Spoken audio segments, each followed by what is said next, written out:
Welcome everybody to another episode of Fantasy News.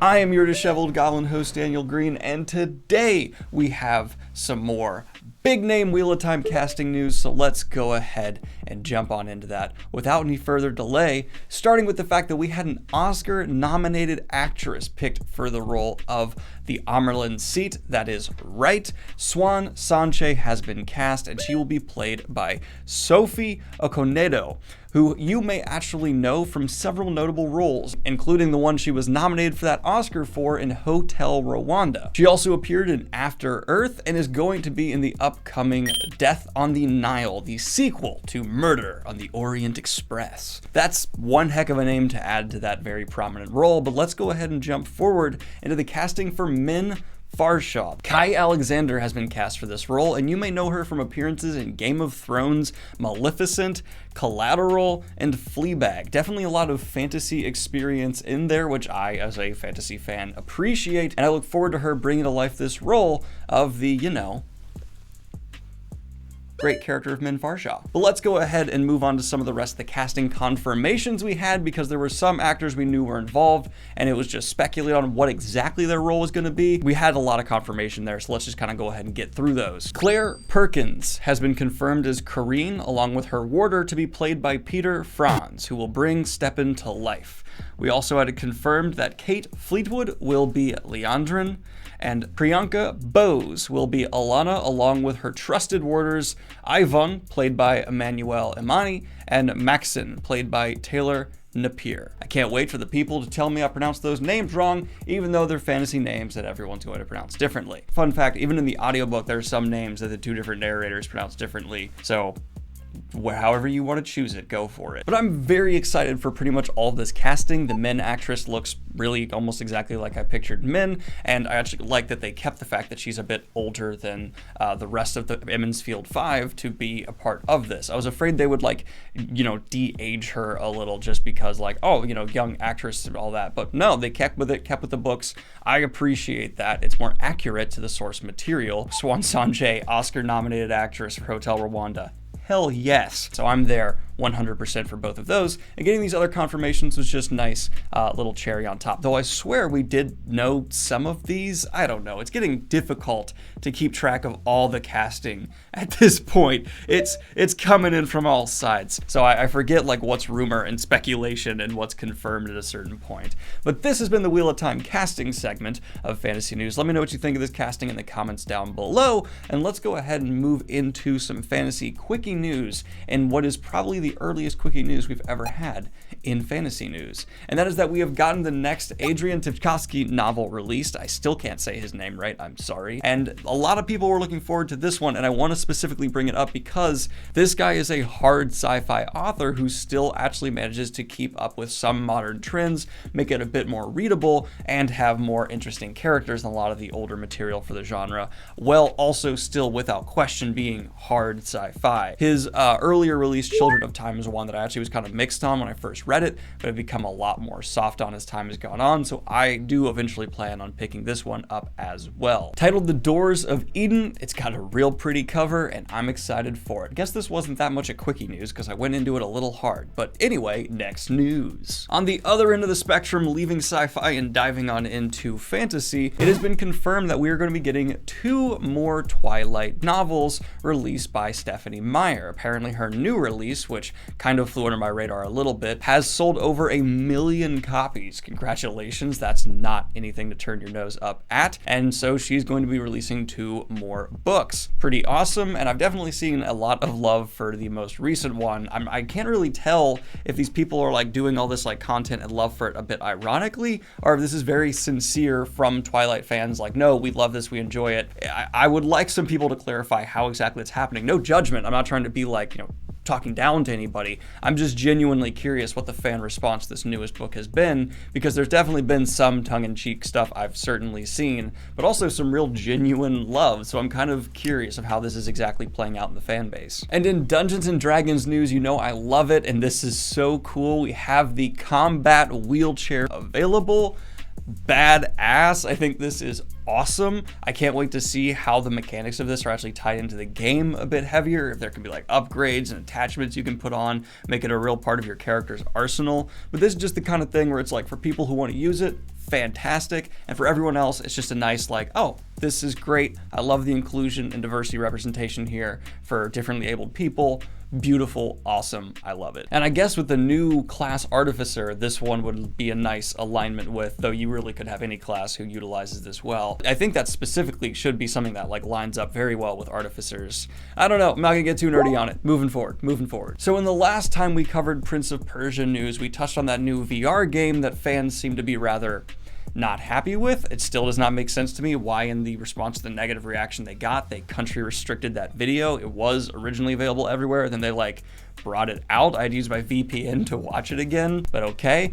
Though there is now better news for fans because there's been a bit of a leak, and my lord, video games news always seems to leak before it comes out, that there is going to be maybe another Prince of Persia game slated for possibly around November, though with this leak stuff, these are very often placeholder dates that people just punch in and it could, you know, obviously jump forward or back.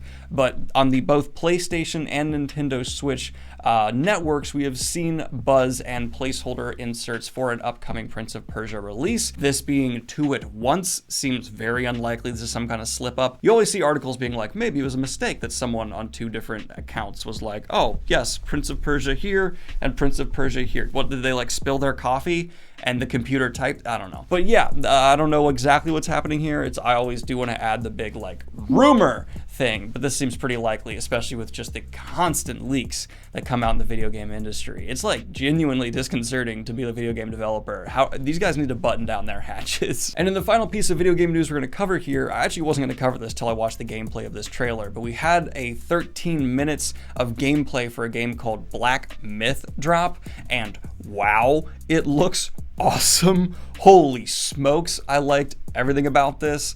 So if you'd like to see this really cool looking game, go ahead and check out the trailer down below, linked with every story I talk about here today.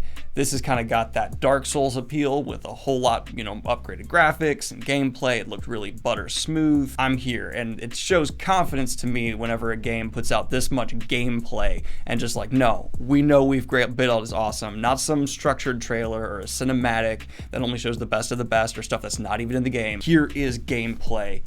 Dig it. Like that's, you know, that's a little spice right there. Also had an update from the Stranger Things showrunners, and this is big news here.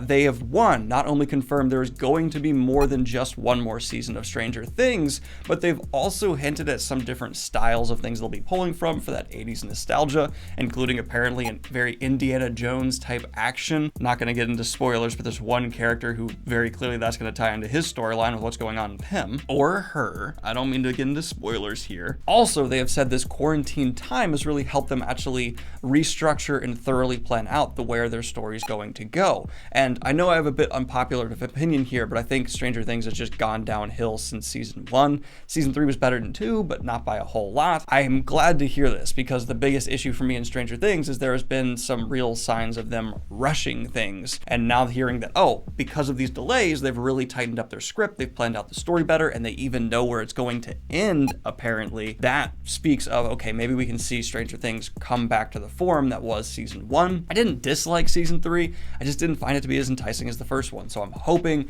now they've had more time, an indirect benefit of the delay is that we'll see a better, more well thought out narrative for the season 4 and potentially 5 or 6, however many they want to throw in here. I actually have a theory that we're going to see a lot more better written content for like the next year or two, because a lot of people have been forced to sit with their scripts because of this lockdown, and you know, maybe we'll see some higher quality content as a result. I don't know. It'll take a lot of interviews with writers and people involved to see if they'll say whether or not that contributed. But they're directly saying here, yes, it has. And of course, with the beast that is Hollywood, with every bit of kind of good positive news, we also get a, oh my God, why?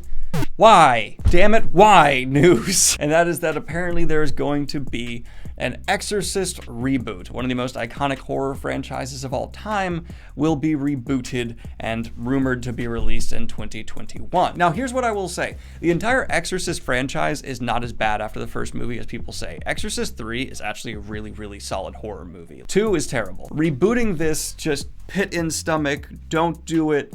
Okay, there have been some things recently that have turned out to be better than I thought, like Dr. Sleep was actually a pretty good movie. That was a nice sequel to The Shining. I thought it was better than some people said, especially the director's cut. If you're gonna watch it, go for that one. But the Exorcist reboot, I just don't like the reboot necessarily. I could see it going in a new direction, make it its totally own thing, but reboot has some baggage tied along with that label that specifically I don't think is the right way to take this franchise. Just my thoughts though. Love to hear yours for all my horror movie fanatics out there in the comments down below. Man, oh man. Not sure what to think about that. Next news. Now, in the really big piece of Marvel news, apparently Olivia Wilde has been tapped to direct an untitled Spider-Woman movie. There has been some confusion around whether or not this is Gwen Stacy, Spider-Woman, and that's because, as with most comic book things, there's been a lot of different interpretations of this character, and also the fact that it's untitled, and then in response, Olivia Wilde put like the spider emoji. No one has said for sure it's Spider-Woman, not Gwen Stacy. No one said it's for sure Gwen Stacy, not Spider-Woman, at least as of recording this piece segment right now. I'll put in an insert here if an updates come, or there'll just be an awkward pause. Anyway, I'm excited for this. I like it. Now, don't be mistaken. This is not a part of the MCU. This is under the Sony property. I know Sony's been trying to like kind of tie in their movies to the MCU. It's a little bit confusing on what exactly happening there, but this is a Sony helmed project, not officially a part of like the MCU timeline or anything like that. Oh, and apparently Fantastic Beasts 3 is going to begin filming in September.